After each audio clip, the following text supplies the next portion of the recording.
बिस्मिल्लाह अल्हम्दुलिल्लाह वस्सलातु वस्सलामु अला रसूलिल्लाह अम्मा बाद औज़ु बिल्लाहि मिनश शैतानिर रजीम बिस्मिल्लाहिर रहमानिर रहीम। अजीज़ तालिबात, बाब वक़्फ़ हमज़ा व हिशाम में अब तक हम हमज़ा मुतहर्रिक माक़बल साकिन की 3 इक़साम पढ़ चुके हैं, जिसमें हमने पढ़ा हमज़ा मुतहर्रिक माक़बल सही साकिन जैसे अल कुरआन आने की सूरत में नक़ल होगी। अगर वाव और या असलिया आ जाएँ तो नक़ल और इदग़ाम होगा। अगर वाव और या ज़ायदा आ जाएँ तो सिर्फ़ इदग़ाम होगा। आज हम इसकी चौथी और 5वीं कंडीशन पढ़ेंगे, जिससे हमारा हमज़ा मुतहर्रिक माक़बल साकिन का जो टॉपिक है वो कंप्लीट हो जाएगा इंशाअल्लाह। तो हमज़ा मुतहर्रिक माक़बल साकिन की इक़साम में जो आज हम पहला सबक पढ़ेंगे वो है हमज़ा मुतवस्सिता माक़बल अलिफ मद्दा। आइए इसको मिसालों से समझते हैं। हमज़ा मुतवस्सिता माक़बल अलिफ मद्दा, इसकी मिसाल देखिए हमारे पास उलाइका कलमा है हमारे पास उलाइका। इसमें आप देखिए ब्लू कलर से जहाँ पर है ये है हमज़ा मुतवस्सित, यानी कि कलमे के दरमियान में आ रहा है, और उससे पहले जो हमारे पास अलिफ मद्दा है, अलिफ मद्दा आ रहा है। हमज़ा मुतवस्सित में है, कलमे के दरमियान में है, और उससे पहले अलिफ मद्दा आ रहा है। तो इस तरह की कंडीशन में जो हमारे पास तग़यीर होती है वो होती है तस्हील माअल मद्दी वल क़सर, तस्हील माअल मद्दी वल क़सर। अब चूँकि हमज़ा जो है ये तवस्सुत में है, कलमे के दरमियान में है, इसलिए सिर्फ़ और सिर्फ़ इमाम हमज़ा की तग़यीर इसमें हुआ करेगी। यहाँ पर अब देखिए कि तग़यीर हमें पता चल गया कि तस्हील की होनी है। अब सवाल ये है कि मद और कसर जो हम कर रहे हैं ये कहाँ से आया? मद और कसर कहाँ से आया? जब जैसे कि अब हमें मालूम है कि उलाइका में असलन क्या होती है? मद्दे मुत्तसिल, मद्दे मुत्तसिल होती है। जब इस कलमे के ऊपर वक़्फ़ किया जा रहा है तो महल्ले मद मद्दे मुत्तसिल कैसे बनती है? महल्ले मद होता है और सबबे मद होता है, और सबबे मद होता है। हमारे पास यहाँ पर महल्ले मद जो बनता है वो है अलिफ मद्दा। महल्ले मद क्या है हमारे पास? अलिफ मद्दा। और सबबे मद हमारे पास क्या है? हमज़ा मुत्तसिला, यानी कि एक ही कलमे में है। जब हम यहाँ पर सबबे मद में जिसकी वजह से तग़यीर हो रही है, जिसकी वजह से तग़यीर हो रही है, जब उसमें तब्दीली आ जाएगी तो सबबे मद कमज़ोर हो जाने की वजह से यहाँ पर उसका असर जो है मद के ऊपर पड़ेगा, उसका असर मद के ऊपर पड़ेगा, जिसकी वजह से तस्हील करने की सूरत में सबबे मद कमज़ोर होने की वजह से मद में कसर जायज़ हो जाएगी, मद में कसर जायज़ हो जाएगी। ये था आरिज़ के एतबार से, ठीक है? जो हमारे पास तस्हील रही है ये है आर्ज़ी तब्दीली, ठीक है?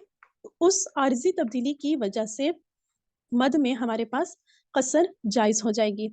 और अगर इसका असल के एतबार से देखें, ठीक है? क्योंकि जो असलन कलमे की हैयत है, जो उसकी शक्ल है वो तब्दील नहीं हो रही, उसकी वजह से तस्हील के साथ असल कलमे की अगर देखी जाए तो यहाँ पर हमज़ा बाकी है। अगरचे उसमें तस्हील हो रही है, उसमें तब्दीली की जा रही है, लेकिन असल में वो मौजूद है, तो उस एतबार से यहाँ पर मद जायज़ हो जाएगी, यहाँ पर मद जायज़ हो जाएगी। और याद रखिए कि किरात में मद का जो नाम बोला जाता है वो एक ख़ास टर्म है। कुराइशरा के जो मुख्तलिफ ग्रोह हैं मद के एतबार से, मद की मिक़दार के एतबार से, तो जो कारी मद्दे मुत्तसिल में तवस्सुत करते हैं उनके लिए मद से मुराद होता है तवस्सुत, और जो कारी तूल करते हैं उनके लिए मद से मुराद होता है तूल। तो चूँकि इमाम हमज़ा के लिए ये सिर्फ़ और सिर्फ़ तग़यीर हो रही है, ये कायदा सिर्फ़ इमाम हमज़ा के लिए हो रहा है, इसलिए उनके लिए मद से मुराद सिर्फ़ क्या होगा? तूल मुराद होगा। क्या मुराद होगा? तूल मुराद होगा।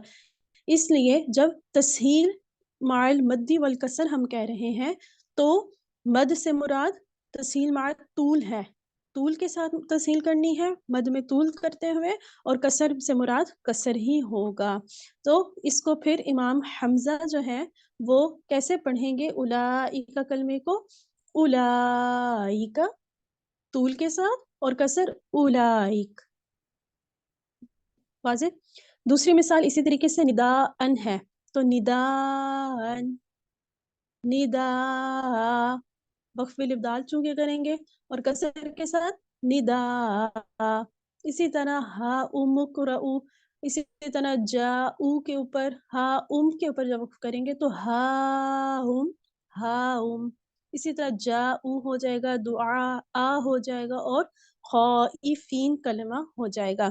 ایک اور بات یہاں پر ضرور یاد رکھیے کہ تسہیل جب بھی ہم کہتے ہیں، تسہیل کے ساتھ جب مد میں دو وجوہ آئیں تو پڑھتے وقت ہمیشہ تسہیل کے ساتھ مد کو مقدم کیا جاتا ہے، ہمیشہ مد کو مقدم کیا جاتا ہے، یعنی کہ تسہیل مع المد پہلے پڑھی جائے گی اور تسہیل مع الکسر جو ہے وہ اس کے بعد پڑھی جائے گی ترتیب کے اعتبار سے. تو اس کا جو شعر، یعنی کہ یہ قاعدہ ہمیں کہاں سے پتہ چلا؟ تو علامہ شاطبیہ کے شعر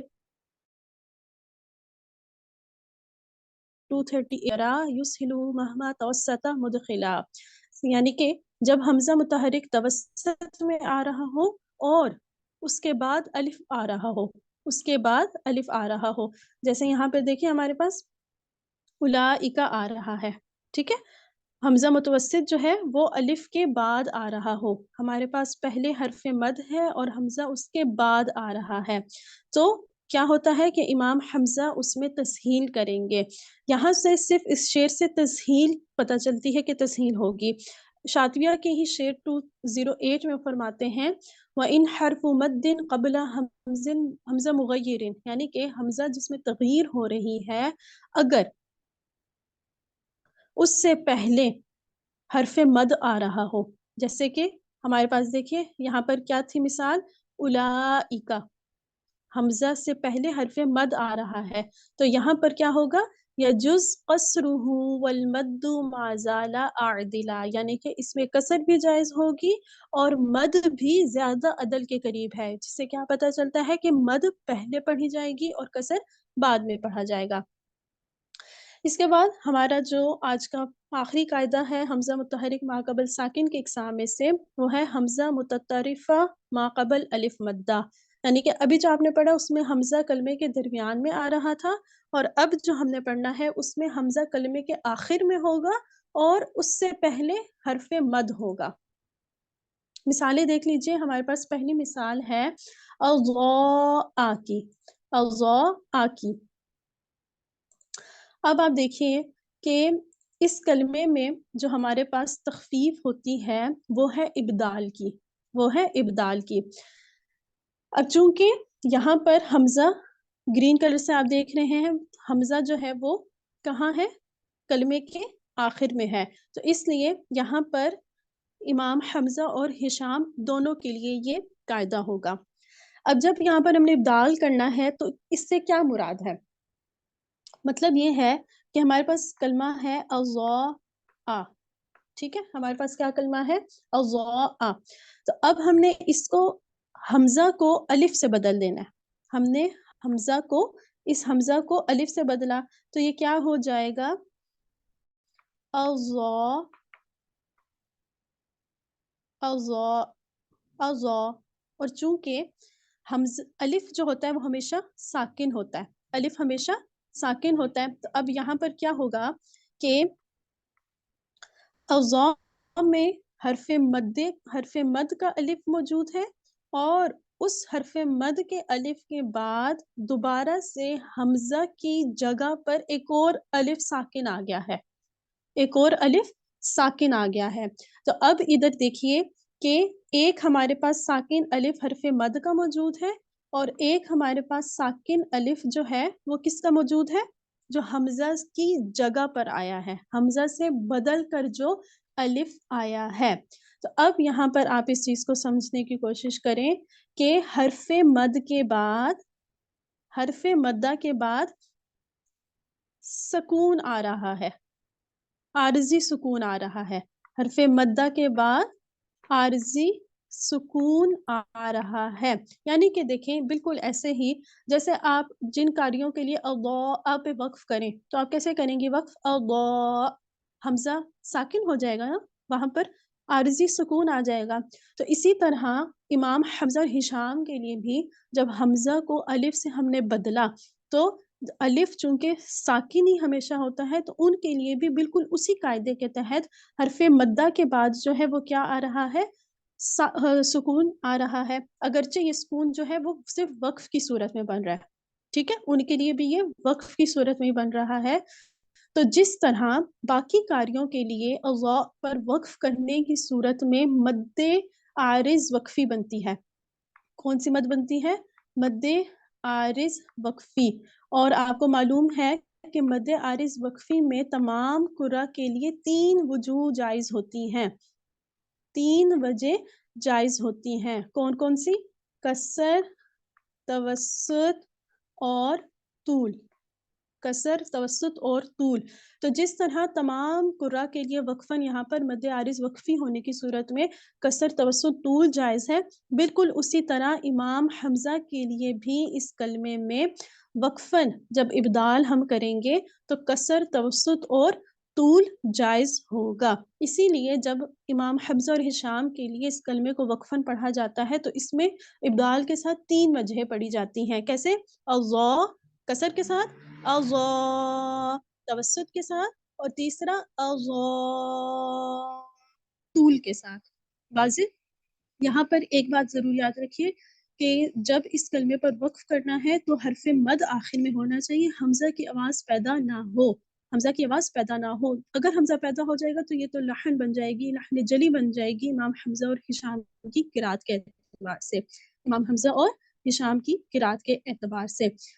तो यहाँ पर जिस तरह अज़ा में 3 वजह हैं, इसी तरह अल-जला, अल-जला बाकी कार्यों के लिए अल-जला, अल-जला और तूल अल-जला। इसी तरह दुआउ पे जब वक़्फ़ करेंगे, सवाउन पे जब वक़्फ़ करेंगे और अल-माउ पे जब वक़्फ़ करेंगे तो सब में इब्दाल के साथ कसर, तवस्सुत और तूल 3 वजह पढ़ी जाएँगी। यहाँ पर अब देखिए ये कायदा अल्लामा शातिबी में फरमाते हैं शेर नंबर 239 वयुबदिलुहु महमा ततरफ़ मिस्लहु वयुक़सिर औ यमज़ी अलल मद्दी अतवला।